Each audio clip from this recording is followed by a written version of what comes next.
and welcome to our webinar this evening, The Journey to Becoming a Step Family, Celebrating the Joys and Challenges Along the Way with Deni Fitzpatrick. My name is Nicole Imgrad, and I'm the owner and director of River's Edge Counseling Center. Before we get started today, if you will give me just a minute of your time, I would like to share with you a few more of our upcoming webinars and programs that we have that might interest you as well. And so we have another webinar on November 7th called In Touch with Myself, Understanding Our Core Emotional Needs. And in December, Pathways to Positivity, Exploring Wellbeing and Positive Psychology.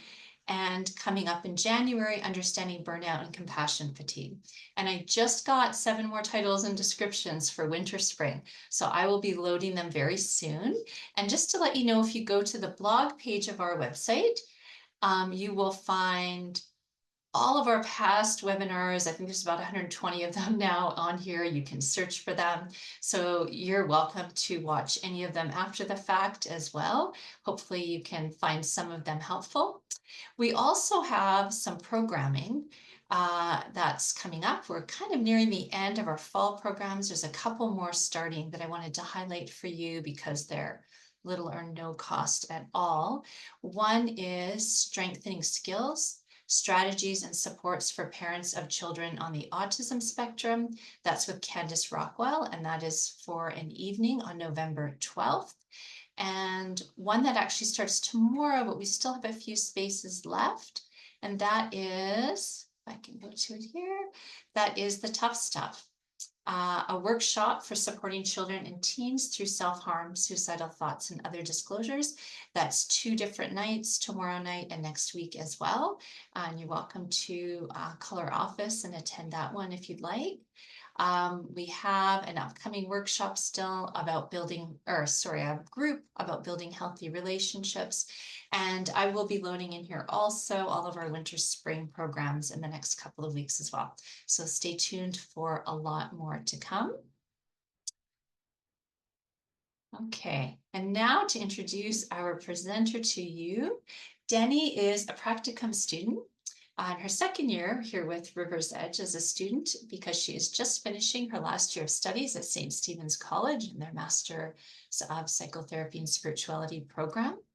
Prior to studying at St. Stephen's College, she was an elementary school teacher and she facilitated leadership development courses for young adults throughout Australia, New Zealand, and other countries around the world.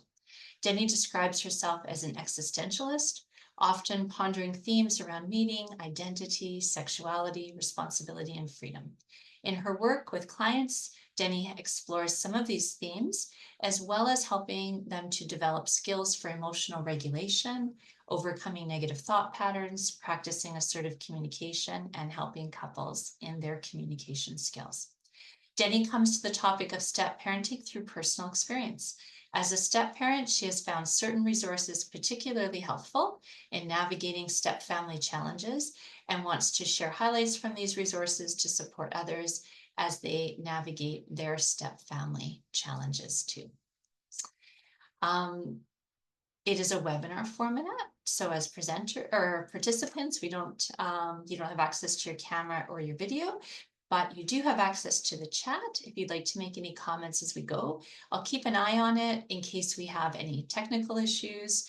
And if you have any questions, you can put them in the chat or the Q&A.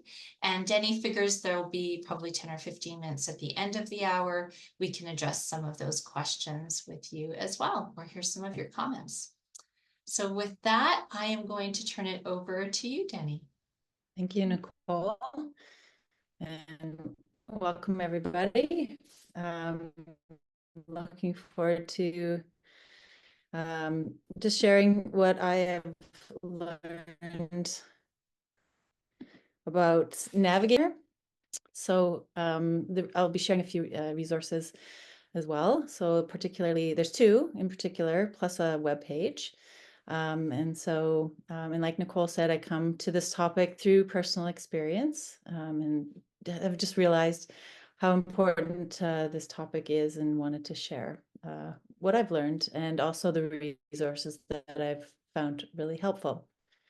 So in this topic on surviving and thriving in step-family relationships, I'll be talking about a resource by Karen Bunnell and Patricia Papernow, are two of the resources that they've written. The overview of the evening. Thank you, Nicole, for the introduction. I'll talk briefly about the resources and share a picture of those at the beginning here and then at the end as well. And then just starting to talking about why talking about step families is important. What is a step family?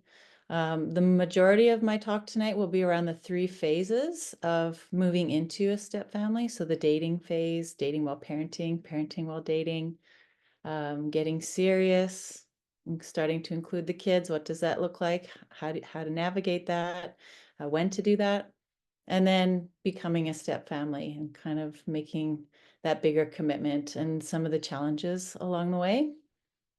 I'll touch briefly on other considerations. I won't go into depth on those, but I know the resources cover more of those in depth. And then at the end, if there's any questions, I will address those. I'll do my best to do that. So these are the 2 resources that I'm gathering information from, I've read. So the Step Family Handbook, From Dating to Getting Serious to Forming a Blended Family, by Karen Bunnell and Patricia Papernow. And they have, the first one here is a little bit less technical. The second one, Surviving and Thriving in Step Family Relationships, a little bit more technical, talks a little bit more about sort of the dynamic, what the family dynamics look like. There's a little bit more research in the second one.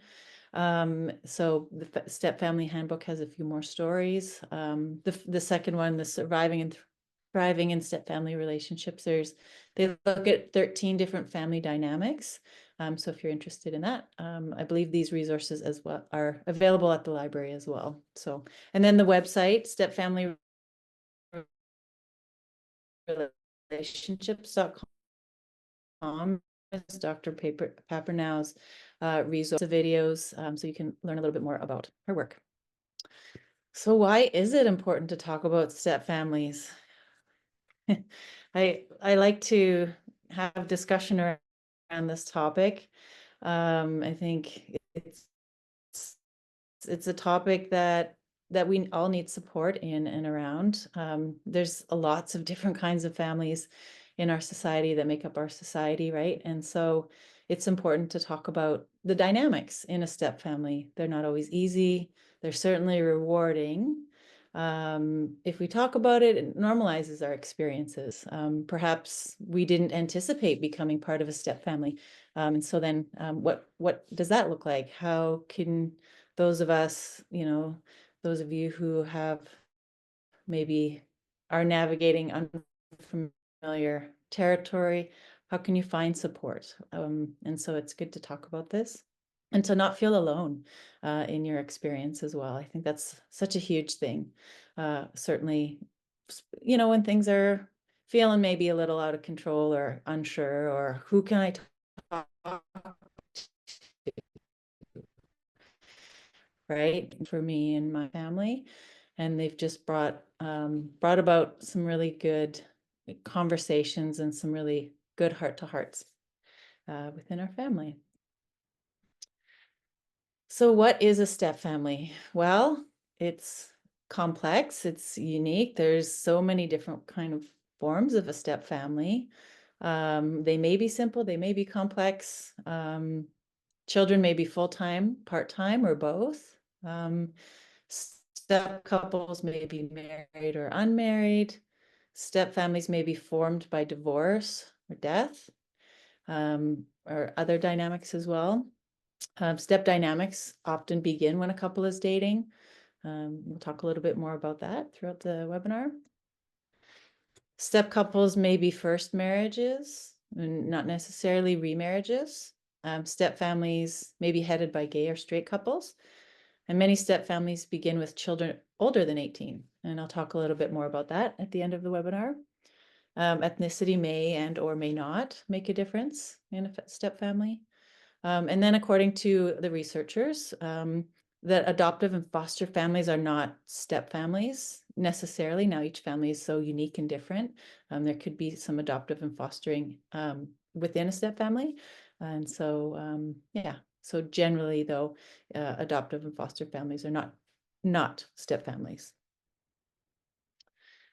I just want to preface this talk as well, just to say that what I'm going to talk about is, I guess, advice or information shared by people who've researched step families for many years. And these are recommendations that they've made. If you haven't done what I'm sharing, that's okay. Your experience and journey is different. And so these tools that I'm sharing is not to shame or judge your experience at all, but to provide some helpful resources. Now I'm taking a high level view of these resources. There's a lot of information. So I'm just touching on some very sort of deep points. And I'm sharing a lot as well. So, what just you kind of ask yourself, what resonates with you? What sticks? And it's this is being recorded so that with you. And then at the end, I will be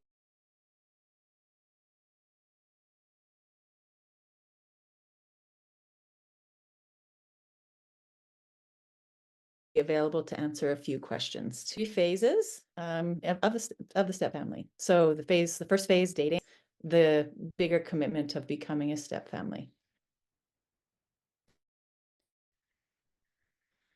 So dating.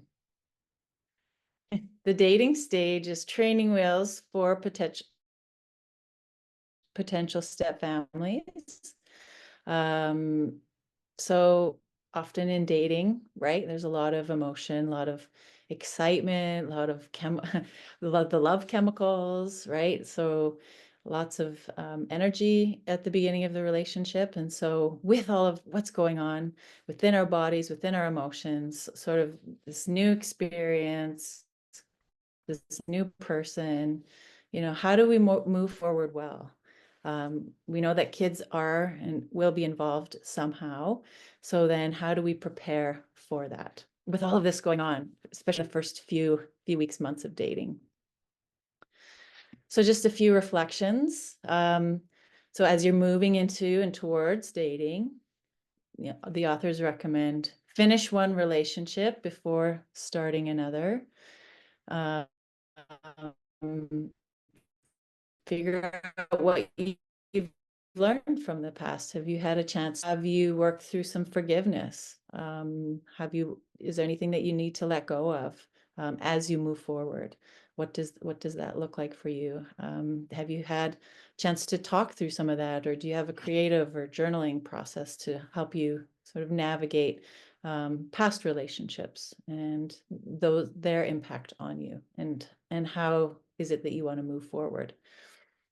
I like this metaphor. Check your relationship baggage. Is it a carry-on? Is it a large duffel bag? Are you, what are you carrying around from the past? And is there some things that you might need to unpack? And then as well, build a safe harbor for inevitable dating storms. We'll talk about some of those, but who are your safe people? What activities do you like to do? How do you self-regulate? What are some things that you know that are helpful for you? So they recommend the bottom line, listen to your instincts, keep your eyes wide open and your brain turned on, even when you're just full of this energy, this new and exciting energy. So, all right. So as I talk, I'll be talking about parent partners and non-parent partners. Now, both partners might be parents. So just sort of think of, if you're one of the partners, if you're a parent of, your kids, and then you may or may not be a parent of other kids. So just sort of kind of consider what dynamic you're in. So as a parent, what's some of the push and the pull of the dating? So what is it that you're experiencing? What are your kids' needs? What are the demands on you? What are their needs? And then your partner coming in, what are their needs? How are they asking for what they need? So the authors recommend parents, when it's parenting time, parent first and be in love second. And that can be challenging because sometimes parenting is hard, and being in love and being with your partner is can be a little bit more comfortable, a little bit more exciting and fun. So, but the discipline of doing the parenting will definitely pay off. The chemistry of falling in love makes switching gears to care for children challenging.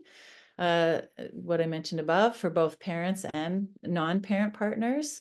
So, when you're sort of being influenced by, as they call them, the love chemicals, enjoy yourself, but be cautious, take your time. It's easy to kind of get caught up in everything. So, and I think it's good to do a little bit of that as well, to get caught up, but also to make sure, as they recommend, that your brain is turned on. So take your time, to assess whether you have a solid, healthy partnership before involving the kids. And I'll share some of what they recommend around that. So if you're a non-parent partner, get used to sharing your time, sharing your resources, knowing, your time is going to be influenced by maybe not just one of you, one other person, but perhaps a handful or 3 or 4 other people. So getting used to sharing is important and challenging. What are your expectations? Often we don't know we have expectations until we feel that they're not met. So how do we get to know what our expectations are? What is some of that self-awareness and self care that you can do to sort of figure that out, or to communicate through it? See your friends, participate in your favorite activities when your partner is not available. So again, developing that safe place, and nurturing those activities that you like to do is so important. The situation is not temporary, so kids are not going away. Even when they're adults, they will always be attached to your partner if they are the parent, okay, or to you if you are the parent. And then what is it that you need? Do you know what your needs are? Sometimes we don't know what they are until we come up against when they're not met. So then how do we then communicate what our needs are? How do we communicate that clearly, gently? How do we process some of that? Okay. And then just some relationship tools to consider. So how are you working through perhaps some of the challenges, when the emotions are up and down? How do you calm yourself in the storm? Do you have a mindfulness practice? Do you have a self-regulation practice? Breathing is always really good and helpful in the moment. Do you like to draw, journal, go for walks? What is it that helps you to kind of center yourself again when things do get a little bit wild? Another relationship tool is listening to understand. It's important to feel felt and to practice helping your partner and others feel felt. So one of those skills is to restate what is said. For example, I wanted to spend a little bit more time with you, and we didn't get a chance to spend time together. I'm feeling frustrated. And then repeating that back. So I shared that to my partner. My partner then said to me, I hear you that you're feeling frustrated. So just restating. And that's not always an agreement. You might not agree with how they're feeling or their experience, but you can then, if they feel heard, then there's a way of working through kind of perhaps how you see things differently. So again, just practicing some of those listening skills. Feelings connect us, facts don't always, but they can divide us. So kind of connecting over those feelings, validating one another's feelings, whether you agree with them or not, is a significant and important relationship tool. And I also will just acknowledge that listening is hard for sure. And it's a skill that we'll practice for our whole life. Switching out of defensiveness. This is not easy, but it's certainly helpful in a relationship. So know yourself. What are your patterns? So perhaps what are your some of your early attachment experiences? How have you brought that into your adulthood? So yeah, how do you take ownership of what's going on for you using those I statements? And, maybe you're defensive initially, and then you kind of work through it, and then you come back and yeah, can own sort of what it is that you're experiencing. So yeah, and like I said, that's not always easy. Another couple of relationship tools, balancing 5 positives for 1 negative. So working and sort of tipping the scale towards sharing your gratitude, or what is something you're doing to care for yourself? Is there laughter? Are you enjoying some positive experiences? Are you getting outside and enjoying some time just being in nature? Are you also being curious? Are you seeing goodness around you? So whether this is within your relationship or with yourself, kind of starting to lean towards more of that positive. As human beings, I think we easily lean towards the negative. So how do we develop, again, a practice to start seeing things from a more positive viewpoint? And I know that's hard and challenging. And then when inevitably hurts do happen, how do you repair? There's the rupture. How do you then move towards repair?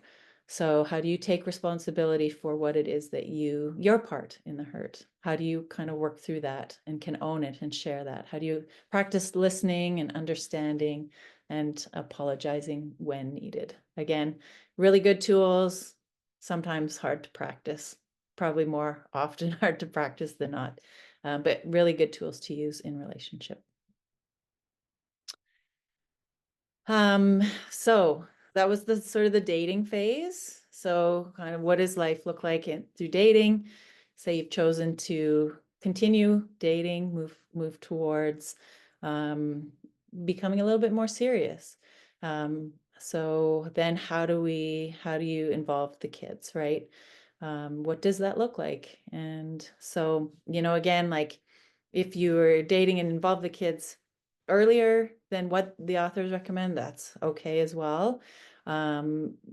Yeah, so these are just some of their recommendations, but it certainly helps the kids. How do you get them involved? What are some helpful things to communicate to them and with them about dating someone? So all the authors recommend to go slow. That's their recommendation. I know our culture, our society is not one that likes to go slow, certainly. So this can be challenging for sure. But like, the emotional roller coaster of a new relationship can impact how we relate. Research tells us that the amount of family change, as the amount goes up, children's well-being can go down. And so just being mindful of how much change the kids are being introduced to, or perhaps they're feeling like forced on them. So what is that experience like for them? And how do you tell the kids you're dating someone? Once you have, are you giving them permission to talk about it, to ask questions? I'm sure there's some excitement, some curiosity, but also some apprehension from their perspective. Are they ready to have you as their parent to be in a relationship with somebody new? Yeah. Okay. So some things to consider. I just want to make sure. Oh yeah. Okay. We'll talk about this insider-outsider dynamic when we look a little bit further on, but the terms that the authors use are parents are stuck insiders and partners are stuck outsiders. So the experience, for example, of parents, it's kind of, they can feel like a lose-lose situation for them, that if and when you turn towards your kids, that their partners can feel like you're turning away from them, or if you're turning towards your partner, the kids can feel like you're turning away from them. So there's sort of this dynamic of having to navigate all of these tensions in these relationships. And then not to mention, and we'll talk a little bit more about co-parents. So there's also those dynamics as well of being attached to so many different people and having to navigate sort of the relational dynamics. And you're in it, you're committed to it. Partners are sort of in the stuck outsider role where they're almost like on the outside looking in, right? They're not the ones who have that strong bond with the kids. They might with their own kids, but not with perhaps your partner, your new partner's kids. And so there can be this dynamic of, well, I'm on the outside, and then, yeah, how can I move towards the inside? We'll talk a bit more about that. So those dynamics they're real, they're hard, but there's ways to navigate that. And then, how do we let the co-parents know that you're dating? So if you can talk to your co-parent, it's better that you tell them versus the kids, or the kids might feel like they have to keep a secret from their co-parent. So how do you then make it so that they don't feel like they have to keep a secret? That if you can let the co-parent know, that would be more beneficial. And then, okay, so how do you do it? Are you going to meet sort of randomly at a park or doing some sort of activity, have a chance meeting, see how things go, introduce your partner to the kids? How and what would that look like? Again, go slow. And these are the recommendations by the authors. And of course, it's not a formula, but, could be helpful. So the authors recommend waiting 4 to 6 months before introducing the kids. So kind of starting to establish a good foundation as a couple before introducing and bringing the kids in.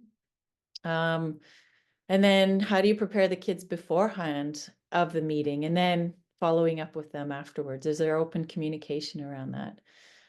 If you are going to do this chance meeting, keep it casual. Will it be short? What are some creative things that you can do? And then, if there's kids sort of on both sides, how do you introduce the kids to the kids? What does that look like? And then how do you sort of process how all of that went? So then sort of the progression, some things that they recommend is just as you're spending more time together. So you've introduced the kids, how do you move towards really spending more time together? It's starting to build a shared culture. What does that look like? What do you enjoy doing together? What kind of conversations do you like to have? What kind of food do you like to eat together? What are some things that you are starting to do together? That's that shared culture. And then as you continue dating, again, they recommend within the 10 to 12 month sort of time frame. How are you choosing to spend more time together and do that more so than spending more time apart? So what is that looking like? Yeah, what does the time look like? How is it with the kids, without the kids? Is there a time where you should maybe assess, take a step back? How are the kids doing? Are they communicating with you how they're really feeling about things? Is there a way to have those conversations with them? And is there some honest conversations that you could have? And if they're not doing great, if they're needing to slow things down, are you able to do that? So sometimes moving forward is taking a step back, kind of, not rushing things. And then again, just having conversations with the kids as much as possible. Again, age appropriate. How are they doing? What is it that you're seeing? And obviously, your kids. So, yeah. Some other considerations. In the book, they have a little bit of a funny story about the first overnight and I won't tell the story, but basically there was a surprise that, and this is with the kids. So if you decide, like you have the first overnight, you've chosen that as a family, one of the kids didn't know. And so there was a bit of a surprise and a bit of a shock. So how do you communicate that with the kids too? And are they ready for that? And then are you a traveling family? Do you like to travel together? And how do you navigate that. One of the things the authors really recommend is to not change a lot, to keep things as they were or are prior to the parent or the partner coming in. And this is really seen, I have some personal experience around this, where we didn't change a lot of sort of the travel dynamics. The kids knew what to expect, and it wasn't like I was coming in and like changing things for them. And that certainly helped them to welcome me a little bit more. So I feel like, what is it that you can do to keep things sort of as they've been? And travel can be one of those areas where that's a bit challenging, both for the partners and for the parents with the kids. So how do you have those conversations with the kids around those things? And then, are the kids ready? How are they sharing if they are or are not ready? And are you listening to them? Or, how do you help them, challenge them a little bit, but then where's that line for them where it's too much of a challenge? So from the kids' perspective, what they want us to understand, they've experienced losses, and their parent turning towards a new love can feel like they're being left behind, or a new partner can dash their hopes of parent reunification. So there's just some challenges for them around that, and they can experience some grief around that. So just paying attention to that. And then loyalty binds. Kids are really loyal to their parents. So this new person coming in, they're often received at arm's length. So, and they might feel like they're betraying their other parent. Can I like this new person? There might be some resistance, or there often is resistance to really opening up their heart to you. And that might be an age thing, or might be just a personality thing or previous experience. So just knowing your kids around that and being able to have conversation, and for the non-parent partner to really understand this and just let the kids take the lead around this, not pushing them too much, if they're not ready. And then also to, be careful, like to not badmouth the kid's other parent. You want to be able to support the adults and be supportive of the adults in the kids' lives, and that includes their co-parent. And so just being respectful around that. This is so key around discipline, connection before correction, and really hard too, that the relationship is so important before the discipline. So it's like they want us, as the adults, to earn their trust. And yes, there needs to be discipline, there needs to be boundaries set. However, how do you do that while really valuing and validating the relationship? Regarding all the other kids coming in, adults are making all the decisions. They feel like they don't have a chance, like they don't have a say. Like, who are these people coming into my life? I don't get to choose. So just having conversation around that, being open with them about that. Each parent should discipline their own children, and that will change and grow as the step family changes and grows. And just in regards to connection before correction, you can't legislate relationship. You can't force it. They're formed over many positive experiences and over time. They can't be rushed. So just a lot of like kind of grunt work is just validating the experience, or the relationship, and just, yeah, a lot of positive and having lots of playtime together as much as possible. Or, if they're older, what does that look like? Spending time together, showing interest in what they're interested in, and yeah, continuing to validate that relationship through many positive experiences. And what are some things that you enjoy doing together and spending time doing that? Seeing co-parents as allies. So if parents are not together because of divorce, or the parents of the children aren't together, and so it ends the partnership of the parents, but not the parenting relationship, So it's important to understand that. And then partners and co-parents, it's important to have some form of relationship, whatever that looks like within your family. And then they do give some advice, some information just about when a co-parent is unable to adequately parent, and just some wisdom around that. So that's in the resources that I've shared.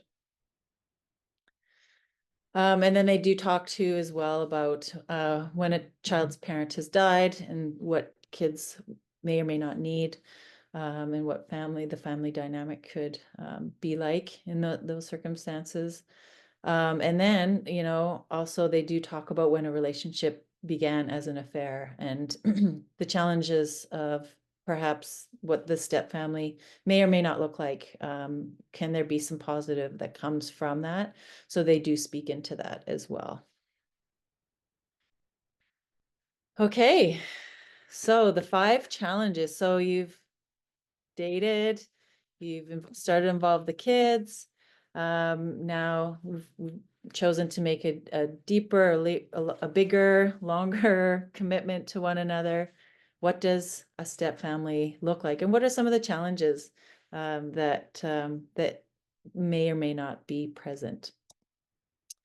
So just to say, step families are different than first-time families. Often a first-time family is a 1+1. So the couple came together, they worked, together. I know there's lots of different kinds of relationships, but just thinking of sort of like the 1+1 relationship.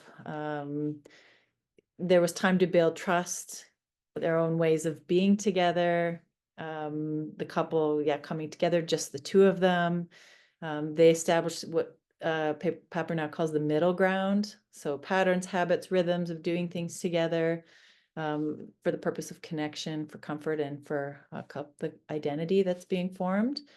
They do share a single history of becoming a family. So when the kids come in, they are hardwired for attachment to both parents. Oh yeah, I was thinking of the word for like this, more like the nuclear family sort of vision. So that 1+1. Step families are different from first-time families. So the math on this one is 1+1 plus kids plus co-parent plus, anything else. So there's a lot of different dynamics. The origin story never starts with just the two of them. The kids will always be involved. Okay. And again, every family is different, but this is generally the case. So that middle ground, so building that culture, will always be a shared one. The strongest connections are between the parents and the children, and the couple can often feel pulled apart around this. So that's really important to know, and to know the challenge around that. A stepchild might tolerate and even like or accept a step parent, but it's certainly not the same as they feel about their parents generally. So most often they'll have a stronger attachment to their parent. And so recognizing that there is tension around that. So 5 challenges. So the first step family challenge: children struggle with losses, loyalty binds, and change. And I touched on this briefly earlier. So for example, a loss, though it can also be a gain of moving in together, but then some of the losses for kids is that, oh, here's another thing we have to adjust to. Again, this really solidifies that our parents are not going to be getting together. That's a loss for them. What is the adjustment like for them, having to share their parent with a new partner and perhaps step siblings moving in? And what do kids need as far as time with just their parent? Is that going to be limited? Is that going to feel like they're losing out? Loyalty binds. Kids are often asking themselves, can I love my parent and like my step parent? That can have feelings of guilt for them. So again, that takes time for them, and they might turn away from the partner, or the step parent, because of this loyalty bind. And that it's important that a partner affirms that a step parent isn't a relationship or a parent replacement, sorry. They're not here to replace your parent. They're here to support and to maybe be a bonus parent. Yeah. Another thing that children that change is challenging for children. It changes the family system and the family dynamics, perhaps even the family roles. So they've experienced changes around the divorce or the parents separating, and then other changes around, oh, parent is dating, they're not around as much, or they're a little bit more distracted. Not all their attention is on me from the kid's perspective. And now all these other people are coming into my life. So those are big changes. They did mention that, and it'll be interesting, like the research was done around about 10 years ago or so. So I'd be interested to know if some of this data has changed, but teenage girls need their parents to move especially slowly towards becoming a step family. That may or may not still be true. I'm sure that I know on her website, Dr. Paper Now is like, has lots of papers and updated her research, and so there's more information around that. But yeah, if this is the case, yeah, I mean, you'll just know your kids and what they need, or try to figure out what they need. And so again, this is some changes that they're experiencing. And so if this is the case, then they might need more one-on-one time, more parent-kid time, perhaps less family time. And that might take a while. And then just while you're bringing in step siblings and the relationship dynamics are happening, you're just wanting to make sure boundaries are being established. Who can come into your room, come into my room? What are some of your values around touch? What are some of your values around who can look at the phone, or who can use this, or, what are some of those values? And often those are different within different families. So how do you navigate those differences? So another step family challenge is the insider-outsider positions, which I talked briefly about already. So the stuck insider is the parent, stuck outsider is the partner. So how do you then bring more, balance to this? So I think if we feel like that word stuck is so interesting, because it's almost like there's a rigidity to sort of the roles. So then how can we soften up some of that rigidity? And I really think this word connection is important. And how do we find language to soften some of that rigidity? How do we find language that helps with some of the connection, where perhaps the stuck parent doesn't feel so stuck to have to take care and manage everybody, and then the outsider feels so like, well, how can I break into this system? I'm different, I'm coming from the outside. So how do we then look for activities that shift the outsiders in and the insiders out a little bit, so that the stuckness isn't so unhelpful. Finding people to talk to, perhaps, counseling is always good. I'll always be an advocate for counseling, or friends. Good to have people to talk to about how you're feeling and what's going on. Developing a space to retreat for step parents could be good. So lots of changes happen, and for parents, how do you get your needs met? And then step parents finding activities outside the family where you're a solid insider. So where is it that you do and know that you belong? And, and it's not that you don't belong in your new step family, but the feelings might be like, oh, like, do I belong here? Do I belong here? And so then how and where can you be where you know that you do belong and you experience that feeling? And then, it does get better over time. It takes discipline, it takes hard work, honest conversation, probably some emotion and working through that.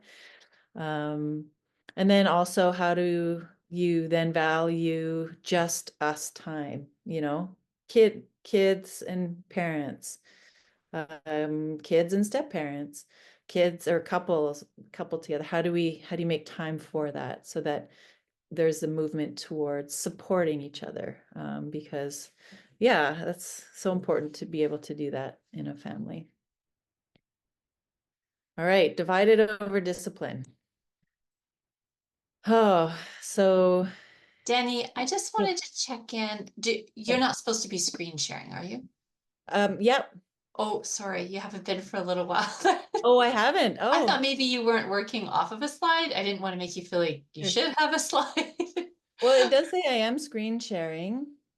Uh, Yeah, I wonder if I it's, don't know because we haven't seen it for a few minutes for sure. oh, okay. Maybe Maybe you it can try again. stopped. Sure, I can stop it and start it again. Oh, I wonder how far along I am. Okay. Well, and it's a good time to let people Yeah. know, which we would at the end anyway, that we'll upload, with the video, the slides as well. So you can take a look Yeah. later. And in this case, that might be in particular helpful. Good. Okay. Okay. Are you able to see this one? Yes, that's perfect. Okay. I Okay, don't know. good. Sorry, I should have Yeah. said something sooner. Okay. Yeah. Okay, Yeah. great. Yeah.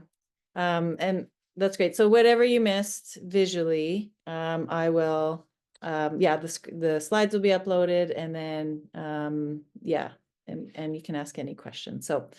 So I've just been talking about the insider outsider positions here. And yeah, so if you're feeling kind of that stuck place, how do you then work towards fostering more connection? Fostering more empathy. Maybe it's quicker, you're quick to blame. So how do you then seek understanding? All right, so here's the part we're getting to, the discipline piece. So step parents and parents, how do you discipline? How do you set boundaries? How do you communicate? Um, Sort of 5 parenting styles that we've talked about, or that are a little bit more we've talked about generally in society. So there's authoritative, which is warm and firm, permissive, so permissive and warm, authoritarian, cold and firm, disengaged, permissive and cold, or unpredictable. So you're back and forth between permissive and authoritarian. So what is your parenting style? My opinion, authoritative is the best. That warmth, that approachability, and then also that you're being firm and you're setting those boundaries, communicating them in a way that communicates care, but also firmness. Um, however, step parents are lean a little bit more towards sort of that perhaps permissive or authoritarian, not having that same deep connection with the kids. Um, there can be a little bit of a like discipline first and then like relationship, versus the parents are probably a little bit more like relationship first and then the discipline. Depends. Like there's lots of dynamics around that. And it's because the bonds with the kids are very different, right? So just keeping in mind relationship before rules. And then parents and partners work together as a team. How are you communicating your values? And you'll certainly have different values around parenting, coming from different families growing up. Perhaps if how you parent your own kids. Yeah, what has been helpful for you? So how do you then communicate that, and then and yeah, discipline in a way that is helpful and supportive? All right, so step family challenge number 4, co-parents are part of the step family. So I thought this image was a good one. Don't let this happen to me. And this is from their book as well. So feeling pulled in all directions. So co-parents are part of the step family. Okay. So it's the parents and co-parents that are responsible for the kids. So they're the ones making decisions for their kids, generally for the most part. And in healthy step families, step parents are contributing members. Um, so it's, yeah. And so it's important to develop that relationship with the co-parent. Step families have a complicated power structure. Just consider all the dynamics and all the relationships, how things are going in lot of kids. And like I said, 1 + 1 plus kids plus co-parent plus. That's a complicated power structure. Okay. And then 5th step family challenge, building a shared culture that respects differences. So what does your home life look like? Who's moved into whose home, or have you bought, or do you live in a place that you've moved in together? Um, how do you take ownership of where you're living? What does that look like? What are your habits, your everyday habits and routines? What are your values around that? What about cleaning? What does that look like? What are your expectations around that? That's probably a big one. And then how do you celebrate holidays and special occasions? What are your values around those things? What are your beliefs, values rooted in ethnic, class, and religious traditions? And sometimes we don't know these things until we come up against what's different, and then we recognize what our values are. So how are you communicating around that? Money, one pot, two pot, three pot model. What are your values around money? That's a big one. And then how do you facilitate communication and connection? So do you have a family question jar? Or do you come together to play games? What is it that you enjoy doing together? How do you have those deeper, harder, honest conversations all together, or perhaps one-on-one or in a small group? What does that look like? And then when it becomes a struggle, when the being together, how do you then pull back, even though you've made this big commitment, whatever that looks like, to becoming a step family, pulling back is also okay. Maybe the one-on-one time is needed. When I say pulling back, I mean like sort of concentrated time with whoever needs, and whatever their needs are, right? Perhaps that helps to lower the intensity for children. Maybe there's just so much change that's happened. How do you sort of help them navigate that, as well? So, yeah. So, other considerations. This is a term that they've used, gray recouplers. So for step families that start when the kids are older, or yeah, couples are later in life, recouplers. So even adult children can struggle with losses, loyalty binds, and change.